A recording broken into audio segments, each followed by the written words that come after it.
Hey there, my name is Alex Nessel, and I'm going to be going over the sociological impact of the Malice at the Palace. In particular, I want to go over the prejudice that the players faced. So here's some quotes from players in the Indiana Pacers, all of which are black players. Firstly, from Ron Artest, who said, "I was called everything in the book: a thug, crazy, a criminal. It was like the incident defined me in a way that people weren't willing to look past for a long time." And then Steven Jackson also had this quote: "The word thug was thrown around. It had nothing to do with us being thugs. It was about protecting ourselves. But that narrative was pinned on us, and it wasn't true." All these players were called thugs post the incident because at the Malice in the Palace, they got in the big brawl. And if these were white players, they would not have been called thugs. It was the prejudice that led the media to insinuating that these black players were called thugs for fighting, and that was extremely unfair.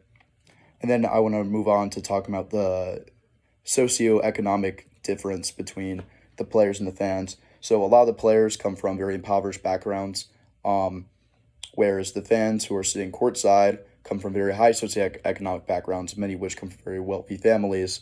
As a result, the fans feel this sort of entitlement to chirp at the players, to throw things at them, which is exactly what happened at the Malice at the Palace. And you saw the players defending themselves, but as a result, they are called thugs. And this divide in the entitlement is very much part of racial prejudice and very evident in that socioeconomic difference. As far as the NBA's response to this, they created a dress code. The dress code included no chains or pendants worn over clothing, no sunglasses, no headgear of any kind, no jerseys unless they are approved by the NBA, and no headphones. And this is very obviously targeted at the black demographic. The NBA's the lingo they use is they said they wanted a more corporate look, but everyone can read between the lines on that and understand that they want the players to look more white and act more white.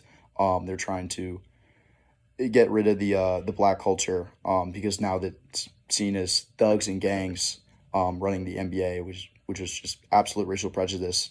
Um, so yeah, the sociological impact of Malice at the Palace saw extreme racial prejudice against black players, and the media's response of calling the players thugs, and then the NBA's response of trying to corporatize. But really, that was just racial prejudice. Thank you.